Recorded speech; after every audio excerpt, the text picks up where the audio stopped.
Hello, c'est Aurélia, bienvenue sur Femmes d'Intérieur. Alors j'espère que tu te portes à merveille, me revoilà aujourd'hui avec une nouvelle vidéo sur notre série concernant les étoiles. Et nous sommes déjà dans la 8e vidéo, ça commence à faire. Si tu n'as pas vu les vidéos précédentes, alors je t'encourage vivement à aller les voir. Tu comprendras mieux de quoi on parle dans cette vidéo. Aujourd'hui, on répond à la question « Pourquoi est-ce que tu ne sais pas qu'on t'a volé ?» Et même peut-être qu'on continue de te voler. Pourquoi est-ce que tu ne le sais pas? Pourquoi est-ce que tu ne t'en rends pas compte? Ok. Tout d'abord, merci infiniment, mais vraiment du fond du cœur, pour tous vos likes, pour les partages, pour les commentaires. Merci de faire vivre cette chaîne. Si tu n'es pas abonné, alors n'hésite pas à le faire et clique sur la cloche pour recevoir les notifications et ainsi être au courant quand une nouvelle vidéo du coup est publiée. Voilà. Alors, j'ai remarqué... j'espère que ça va pas être trop long comme vidéo parce que j'ai beaucoup de choses à dire à ce sujet. Comme vous le savez, je parle des choses que j'ai vécues en fait. J'ai remarqué qu'on était long, vraiment très long à la détente en fait, par rapport au vol. Perso, je ne l'ai pas su tout de suite. Ok, c'est jamais vraiment tout de suite, c'est souvent longtemps après qu'on s'en rend compte. Et même je le vois hein, dans vos mails, dans les commentaires. D'ailleurs, je vous remercie pour tous vos mails, je les ai tous lus. Maintenant, j'ai pas répondu encore à tout le monde parce que des fois les mails sont très très longs. Merci pour vos témoignages. Je vous avoue que des fois c'est très lourd, c'est très dur en fait, c'est pas forcément facile à lire. Ça m'arrive de pleurer, mais je prie pour vous. Je prie vraiment pour vous et j'ai mal au cœur de lire tout ce qui vous arrive. Donc vraiment, je répondrai à chacune d'entre vous. Et à chaque fois, en fait, je me rends compte dans ce que je lis, même dans les commentaires, que vous êtes pas mal, en fait, à avoir découvert le vol, mais bien après, d'accord? Je pense que pas mal se posent la question en mode, mais voilà, est-ce que moi-même on me vole? Est-ce qu'on me vole pas ou quoi? Et pas mal aussi pensent que, ah bon, ça c'est pour les autres, oui, peut-être un tel se fait voler, peut-être un tel que je connais se fait voler et tout. Mais en fait, vous vous dites pas forcément, ok, moi je me suis fait voler ou pas. En règle générale, on le sait après, ok? Donc, on va essayer de comprendre pourquoi. On va tout de suite lire dans Osée 4, 6, du coup ce verset qu'on connaît tant, « Mon peuple périt faute de connaissance. Parce que tu as rejeté la connaissance, je te rejetterai de mon sacerdoce. Tu as oublié la loi de ton Dieu, moi aussi j'oublierai tes enfants. » D'accord? On aime bien juste le début de ce verset. Mon peuple périt faute de connaissance, mais la suite aussi est révélatrice en fait. D'accord? Déjà, on va s'arrêter au mot connaissance. D'accord? Connaissance. La vérité, c'est que, je pense que vous l'avez remarqué si vous êtes en train de regarder cette vidéo, c'est qu'il est très difficile de trouver des informations, on va dire, spirituelles sur les réseaux sociaux, sur YouTube ou quoi, d'accord? Vous allez aller sur YouTube, il y a des tutos pour tout. J'en suis sûre qu'il y a des tutos pour apprendre à faire ses lacets, de la façon française, de la façon espagnole. Il y a des tutos sur tout. Mais quand on est vraiment dans le domaine spirituel, c'est difficile en fait d'avoir des informations, d'accord?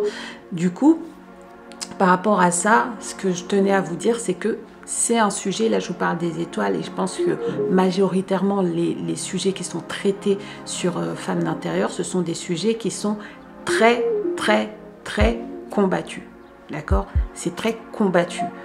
Je pense et je parie même que pas mal sont en train de m'écouter là tout de suite et que pas mal en fait sont au courant du sujet sur les étoiles, en savent peut-être même plus que moi, mais le truc c'est que flemme de rentrer dans des combats en fait, d'accord? Quand vous allez en parler aux gens, vous allez rentrer dans des combats, d'accord? Moi je vous dis, en fait c'est une parenthèse, je ne comptais pas forcément en parler, mais ça m'est arrivé, hein, des fois même de aider les gens parce qu'elles vivent dans des situations compliquées, donc leur dire écoute, spirituellement, voilà, il peut se passer ça. Quand vous faites ça, en fait, vous ouvrez une porte des fois. D'accord?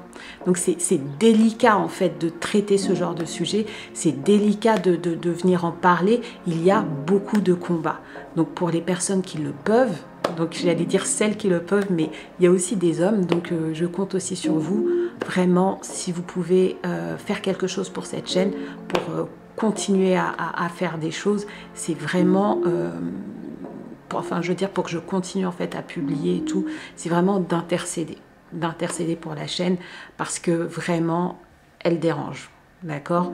Il y a beaucoup de choses inexpliquées, des choses sans queue ni tête et tout ça. Donc, si je suis là, c'est vraiment par la grâce de Dieu. Je suis là parce que, voilà, je suis là sur instruction.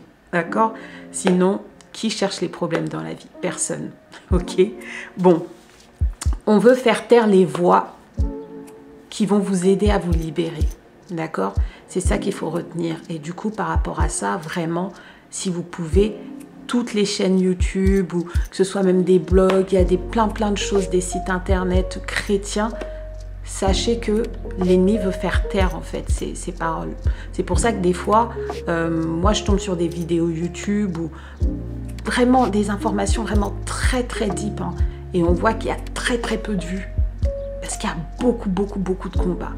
Quand vous pouvez, vous voyez ces choses-là, partagez, likez, mettez un commentaire pour vraiment booster la personne et tout ça, franchement, faites-le. Mais il faut en fait vraiment que la vérité éclate au grand jour, d'accord? Il faut que la vérité éclate au grand jour. Et j'en suis sûre que ce sera le cas dans le nom de Jésus, amen. Alors, quand on reste sur le verset, périr, ça veut dire quoi? Périr, ça veut dire mourir. Périr, ça veut dire disparaître. Périr, ça veut dire sombrer, d'accord? Donc, en gros, mon peuple meurt parce qu'il faute de connaissances, d'accord? Donc, quand vous n'avez pas accès à l'information, moi, il y a une phrase que j'aime bien dire parce que je le pense, c'est que pour moi, la plus grosse discrimination qui existe sur Terre, c'est pas ta couleur de peau, c'est pas t'es une femme, c'est pas ton âge en fait. C'est le manque d'information, d'accord? Les personnes qui n'ont pas accès à l'information, elles vivent une discrimination monstre en fait, ok? Donc du coup, par rapport à ça, mon peuple meurt parce qu'il n'a pas la connaissance, d'accord? Mon peuple, c'est ça que la parole elle est en train de dire. Donc la première raison, d'abord on assoit ce verset, ensuite la première raison pour laquelle tu ne sais pas qu'on te vole, elle est dite dans le verset. La suite du verset dit quoi? Elle dit parce que tu as rejeté la connaissance, ok? Donc la première raison pour laquelle tu ne te rends pas compte qu'on t'a volé, c'est parce que tu as rejeté la connaissance. Pourquoi tu as rejeté la connaissance? Peut-être parce que tu as le cœur endurci. D'accord? Ça veut dire quoi? Ça veut dire que peut-être cette connaissance-là, voilà, tu as regardé des vidéos sur YouTube qui t'ont alerté, ça t'a rien dit. Ton prêtre, ton pasteur ou peu importe, en parle le dimanche, ça t'a rien dit, t'as un voile en fait, d'accord? Peut-être que, comment dire, non même le voile j'en parlerai après, mais peut-être que Dieu te l'a dit lui-même, mais t'as le cœur endurci. Un cœur endurci, c'est ce qui arrive quand tu ne considères même pas les choses en fait, d'accord? Tu prends même pas le temps de réfléchir, de dire mais ça, est-ce que c'est possible? Non. Un cœur endurci, c'est un cœur de pierre en fait, qui laisse rien passer, d'accord? Les choses, c'est un cœur qui va vraiment beaucoup plus croire aux choses naturelles qu'aux choses spirituelles, ok? C'est ça le cœur endurci. Et quand en fait, par exemple, vous croyez plus aux choses que Dieu ne fait pas, mais moins quand Dieu fait quelque chose, d'accord? Vous êtes très touché quand Dieu, vous voyez que Dieu n'a pas fait quelque chose. Vous avez le cœur endurci, d'accord? Tout ce qu'il fait, vous ne voyez pas. Vous avez le cœur endurci. Il y a vraiment pas mal de choses par rapport à ça. Et ça fait que même quand Dieu vous dit, par exemple, bah, faites attention à ça, vous ne le faites pas. Moi, je connais des gens qui, quelque part, disent, non, là, c'est vrai que j'ai reçu ça et tout, mais bon, c'est compliqué et tout, donc je ne vais pas le faire. Le cœur endurci, parce que vous avez rejeté la connaissance, d'accord? Donc, ça, c'est la première chose qu'il y a dans le verset. Peut-être que c'est ton cas, que pendant des années, tu ne savais pas qu'on te volait parce que ton cœur était endurci, d'accord? Deuxième chose, c'est toujours dans le verset, Et ça dit que tu as oublié la loi de ton Dieu. D'accord? Je relis le verset. Mon peuple périt faute de connaissance parce que tu as rejeté tu as rejeté la connaissance. Tu as oublié la loi de ton Dieu. D'accord? Donc, deuxièmement, tu as oublié la loi de ton Dieu. Donc, ça veut dire qu'il y a plein de choses qui sont dans la loi, dans les commandements de Dieu, dans sa parole, dans les instructions qu'il t'a données, mais tu as oublié. D'accord? Pourquoi tu as oublié? Parce que tu es dispersé. D'accord? J'aime bien une expression qui me fait un peu rire, mais en lingala, on dit « t'es dans les loyenge » en fait. Vous voyez? Vous êtes dans les distractions. On dit aussi « en l'air, en l'air ». Ok? Enfin, c'est marrant parce que ça, pour ce genre de choses, il y a des mots en lingala qui me viennent alors que de base, voilà, mutu likolo likolo. Et tu es vraiment en mode, tu calcules rien, tu n'es pas connecté en fait avec les choses qui se passent vraiment, d'accord? Tu te laisses berner, tu te laisses séduire par des mensonges, des faux raisonnements, tu te laisses endormir, d'accord? Tu as oublié la loi de Dieu, tu as oublié les instructions de Dieu, d'accord? Je vais vous raconter rapidement un passage dans 1 Roi 13-11. Personnellement, je l'ai découvert à Noël. J'ai découvert à Noël ce passage-là. C'était ma belle-sœur qui me l'avait partagé et je l'ai trouvé très deep. Très deep. Je te fais coucou Saint-Clair. Je l'ai trouvé très très deep. Alors, en fait, c'est l'histoire du vieux prophète. Le passage est assez long, donc je ne vais pas le lire, mais je vais vous résumer pour les personnes qui ne connaissent pas. Donc, l'histoire du vieux prophète. En fait, il y a un vieux prophète qui habitait dans la ville de Bethel. Donc, un vieux prophète, ça veut dire qu'il est là depuis, voilà, les gens le connaissent, voilà.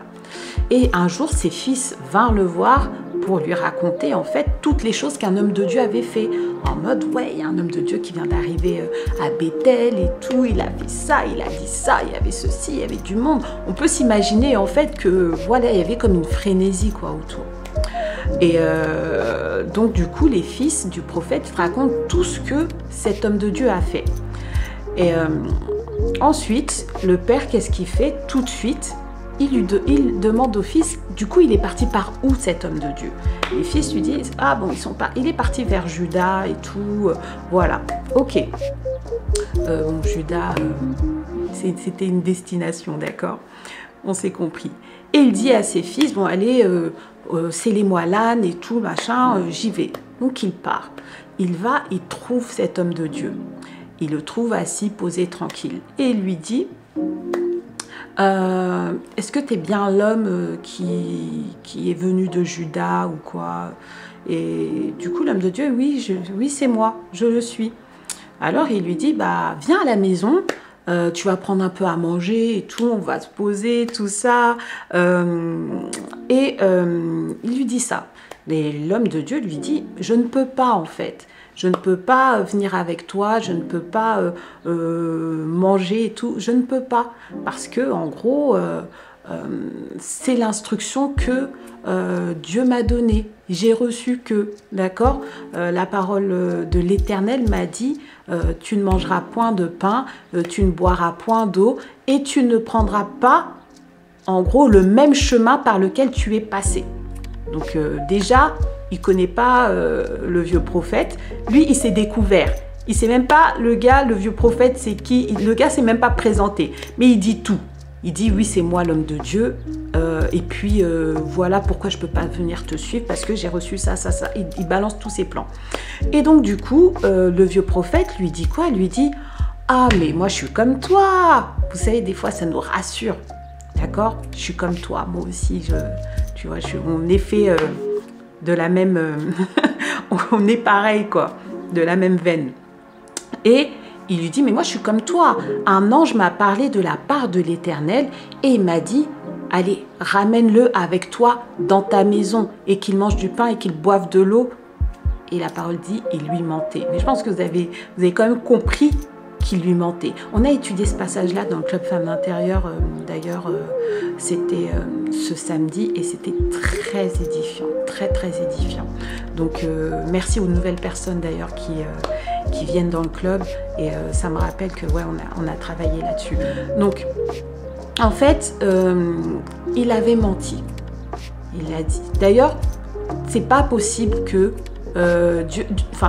Dieu ne peut pas te donner une instruction et un ange va dire à quelqu'un d'autre le contraire de ce que tu as reçu. D'accord? C'est quand même bizarre.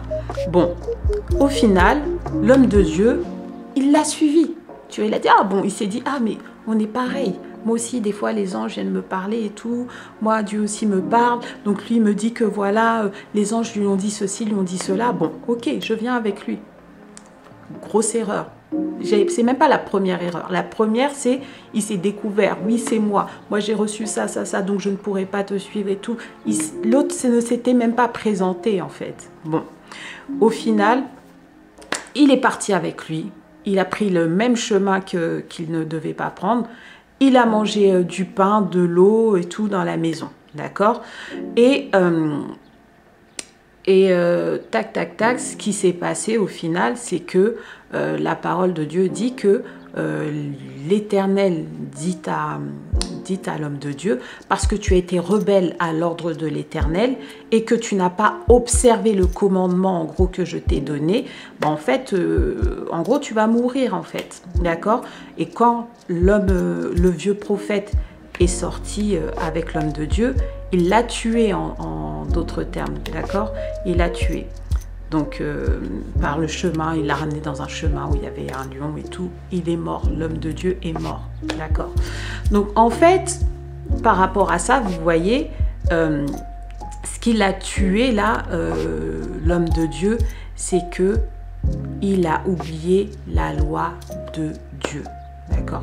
Est-ce que toi, peut-être dans ta vie, tu as oublié, en fait, peut-être les instructions que Dieu t'avait données par rapport à certaines choses et peut-être qui pouvait en fait te prévenir, t'éviter en fait le vol, d'accord? Donc voilà, des fois tu n'es même pas au courant qu'on te vole parce que les instructions tu les as oubliées, tu les as mis de côté. Il s'est fait voler là l'homme de Dieu, d'accord? Parce que l'autre, le vieux prophète était comme jaloux. Il dit, mais ici c'est ma ville. Ici, quand il y a des prophéties, quand il y a des choses de ouf, c'est moi en fait. Donc comment ça, quelqu'un d'autre vient maintenant, on fait que de me parler de lui, en plus mes fils?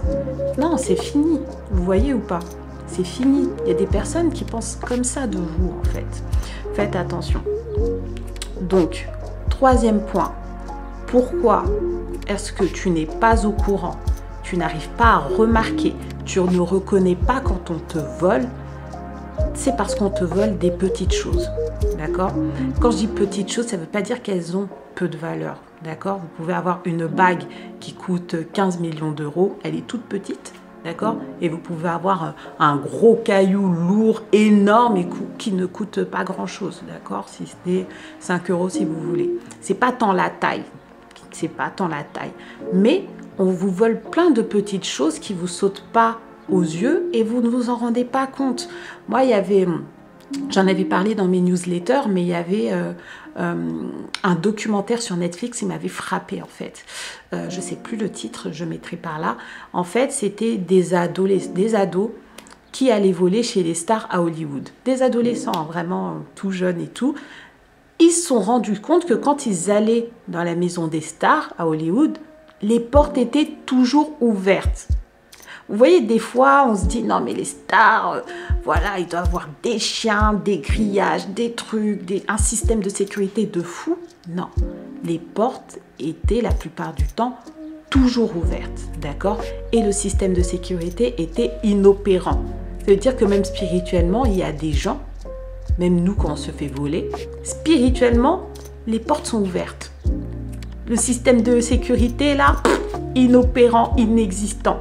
D'accord? Et ça, je dis ça surtout pour les personnes qui ne sont pas en Christ. D'accord? Parce qu'encore en Christ, tu sais que tu as Jésus.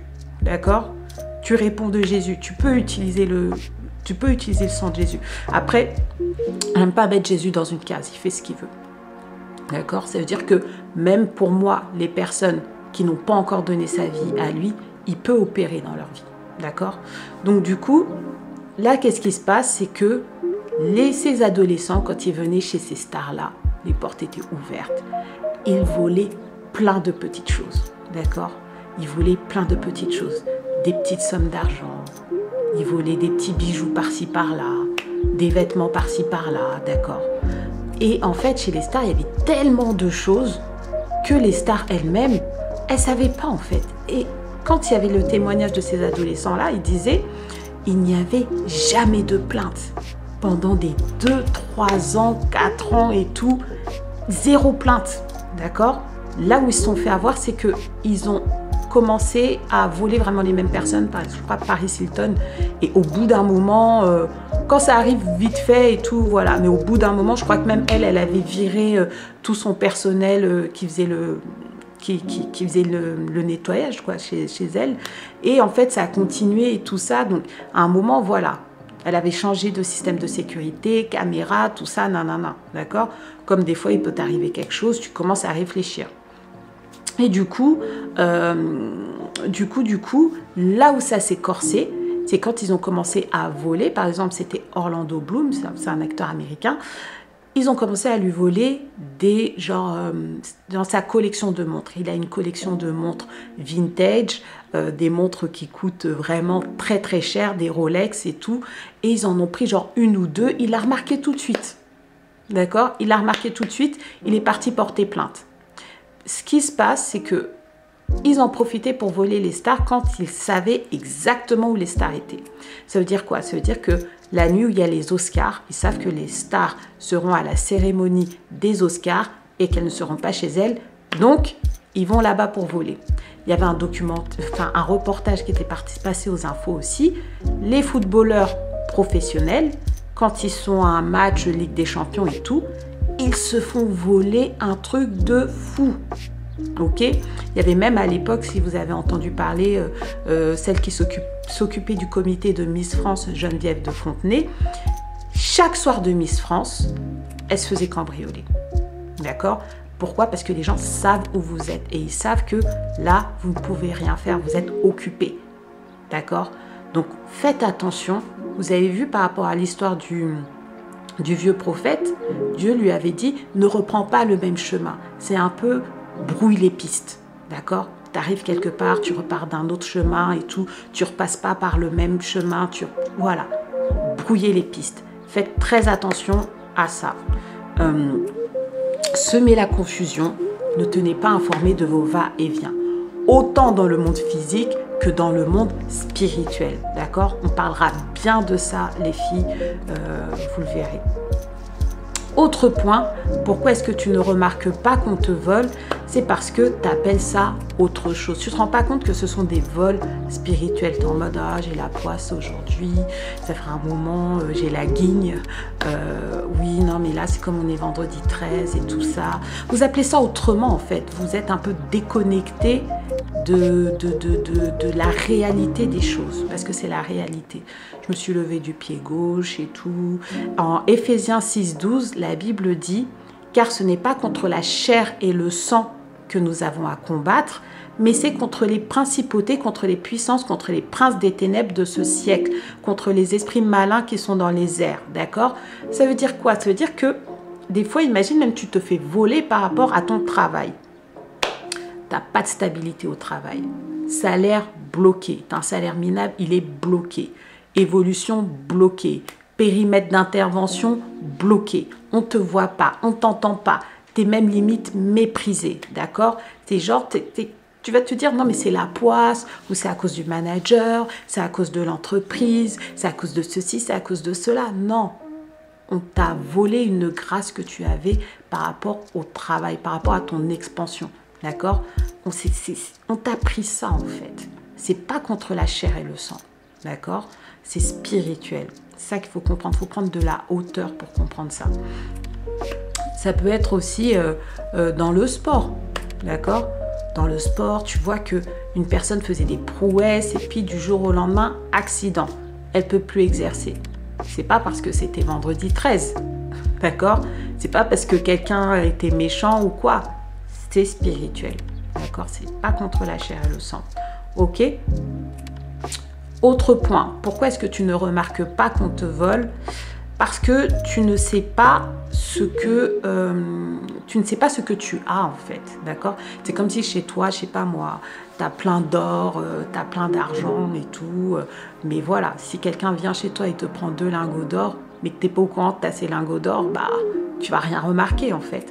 Maintenant, pour mieux comprendre, il faut regarder la vidéo où j'ai beaucoup parlé de ça, c'est dans « Ne néglige pas ce que Dieu a mis à l'intérieur de toi, sinon l'ennemi te le volera ».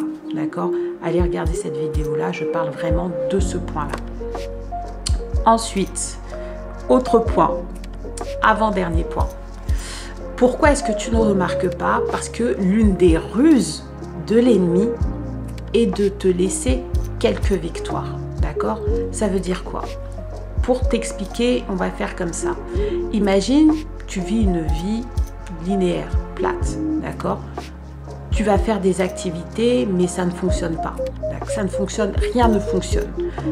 Que des bides, bide sur bide. On va dire pendant 10 ans, rien ne fonctionne. C'est bizarre. Tu vois, tu vas commencer à t'alarmer. Tu vas dire, c'est vraiment bizarre. Tout ce que j'entreprends, tout ce que je fais, tout, ça ne marche pas. Ça fait 10 ans. Là, vraiment, tu vas trouver ça très bizarre. Maintenant, la ruse de l'ennemi, c'est de te donner quelques victoires. Comme ça, c'est moins bizarre. C'est ah, mais j'avais quand même réussi à faire ça là. Ah ouais, bon, si tu avais réussi à faire ça, c'est que finalement, c'est pas un vol, hein, parce que sinon, tu aurais pris ça aussi quand même. Vous voyez ou pas?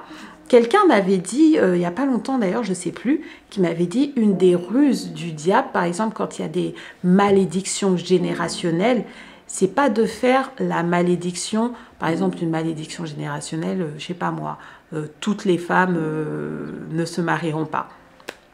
Donc, quand tu vas vérifier, tu vas te dire, bah, quand je regarde, ouais, toutes les femmes de ma famille ne sont pas mariées, mais il y a quand même un tel qui est marié, il y a quand même un tel... En fait, des fois, l'ennemi, il va faire exprès de sauter des générations, ou il va faire exprès de... voilà, certaines personnes, c'est possible, mais d'autres non. Comme ça, tu vas être en mode fausse piste. Ok, ça va te mettre sur une fausse route. Ouais, donc c'est pas ça là, c'est pas un vol parce que machin, machin. Et oui, quand j'avais été volée, en fait, quand j'ai eu quand même quelques victoires. Mais en vrai, c'était des pseudo-victoires et je m'en rendais mais vraiment pas du tout compte. Et le truc, c'est que j'ai remarqué en fait que les victoires que j'avais, c'était des miettes. C'était des miettes, c'était que des petits restes en fait de ce qu'on m'avait volé. Vous voyez ou pas ce que je veux dire? Voilà, alors imagine qu'on t'achète du pain. Donc on t'achète du pain et au final, tu te retrouves avec plein de miettes, d'accord? Parce que quelqu'un est passé devant toi, plusieurs personnes, ils ont mangé du pain. Des fois, ça t'arrive, tu vois, on achète du pain, tu viens chez toi, tu vois que les miettes. Maintenant, le problème, c'est quoi? C'est que si tu te contentes des miettes en pensant que c'est le pain complet, waouh, super, ah, hop, ça c'est du pain et tout, waouh, c'est top et tout. Mais en fait, non. Le truc, c'est que tu aurais dû avoir le pain complet, tu aurais dû avoir la croûte, la mie, tu aurais même, avec l'odeur, tout ce qui fait, comme ce que vous voyez, on aime le pain, d'accord? Tout ce qui fait le pain, c'est ça que tu aurais dû avoir. Mais toi, tu vas te contenter des miettes et tu vas prendre ça pour le pain, d'accord? Il faut que tu saches là aujourd'hui, dans ta vie, est-ce qu'il n'y a pas des choses qui en fait, c'était des miettes et toi, tu as considéré ça comme du pain, ok? C'est vraiment là où il faut bien ouvrir les yeux et tout ça. C'est que tu vas dire, oui, non, mais les miettes, j'ai mangé, tu vois. Non, après, c'est vrai que j'avais quand même faim. Après, tu t'es contenté de ça, en fait. D'accord? En vérité, tu avais beaucoup plus. Les gens sont venus, ont mangé et tout ça. Donc voilà, ça, c'est la ruse du diable. Il va te laisser quelques petites choses comme ça. Mais ces petites choses-là, il faut que tu puisses discerner que c'est pas tout ce que je devais avoir. Tu puisses discerner que non, non, là, normalement, je devais avoir ça. Là, j'ai eu que ça. Il y a quelque chose, en fait. D'accord? Dernier point, pourquoi est-ce que tu ne remarques pas qu'on te vole? C'est parce que tu es envoûté. Quand je dis ça, faut pas croire vraiment, on voit, je sais pas, le chapeau de sorcière, le chaudron, jeter des sorts, le balai, tout ça, tout ça. Voilà comment je vais t'expliquer pour l'envoûtement. Dans envoûté, il y a voûte, d'accord? Voûte, une voûte, d'accord? La voûte, c'est comme le manteau, en fait, d'accord? Donc, des fois, ça peut être spirituel, ça peut ne pas l'être. tu es sous un manteau, tu es sous une influence qui va t'empêcher de voir clair, d'accord, qui va brouiller les pistes, une influence qui va t'endormir. Et quand c'est spirituel, par exemple, ça peut être la sorcellerie, comme on dit jeter un sort et tout, bah, du coup, tu te rends pas compte en fait des choses qui se passent, tu vois pas clair, d'accord? Mais ça peut être aussi psychologique. Et l'envoûtement psychologique, l'exemple que je peux vous donner, c'est par exemple le syndrome de Stockholm, ou les gens qui sont comme dans des sectes, d'accord? Et des fois, c'est même pas spirituel en fait, c'est parce que voilà, ils sont dans ce type de communauté, sous cette influence, sous cette voûte. Une personne qui a le syndrome de Stockholm, c'est une personne qui est sous l'influence de son agresseur, mais qui tombe, entre guillemets, c'est ça, qui tombe amoureux de son agresseur en fait. Oui, ça peut paraître fou, mais c'est quelque chose qui arrive. Pourquoi? Parce que tous les jours, tu vois l'agresseur. La seule personne qui te parle, c'est l'agresseur. Donc, tout ce qu'elle te dit, tu crois. Ça devient ton monde, en fait. Et au final, bah, tu es sous cette influence-là. Et bah, elle peut même te dire que la Terre est carrée. Tu vas le croire, en fait. Vous voyez ou pas? Donc, voilà. Pour conclure, en fait, cette partie-là, dans 2 Corinthiens 10:5, la Bible dit... j'aime vraiment ce verset-là, nous renversons les raisonnements et toute hauteur qui s'élève contre la connaissance de Dieu et nous amenons toute pensée captive à l'obéissance de Christ. Waouh, franchement, j'aime beaucoup ce verset parce que c'est aussi un verset que vous pouvez utiliser dans vos prières en fait. Et par rapport au sujet du jour, si c'est un peu... Parce que des fois, hein, je vois dans les messages, il y a des personnes qui peuvent raconter leur situation, mais c'est pas du vol. D'accord, c'est pas du vol. Des fois, c'est pas du vol. Donc, il faut bien savoir quand c'est du vol, quand c'est pas du vol. Et des fois, tu te fais voler, tu ne t'en rends pas compte pour les raisons que j'ai énoncées dans la vidéo. Et tu peux conclure en priant avec le verset en 2 Corinthiens 10:5, en priant « Seigneur, je renverse les raisonnements et toute hauteur qui s'élève contre la pensée de Dieu et j'amène toute pensée captive à l'obéissance de Christ. Dans le nom précieux et glorieux de Jésus-Christ, j'ai ainsi prié. Amen. » C'est une prière que vous pouvez faire. Vous pouvez aussi demander au Seigneur de vous révéler les choses, de vous montrer les choses cachées. Vous pouvez faire tout ça et je suis persuadée que ça va être le cas. Ça marche? Bon, écoutez les filles, merci beaucoup de m'avoir écouté. Si tu as aimé la vidéo, tu peux la liker si tu as été bénie. Merci beaucoup les filles de m'avoir écouté jusqu'ici. Tu peux liker la vidéo si tu as été bénie. Tu peux la commenter par un témoignage ou par un encouragement ou même une question si c'est le cas. Tu peux la partager auprès des personnes que tu connais afin qu'elles soient édifiées. Et vraiment, encore une fois, ma prière est que tu sois là où Dieu t'attend.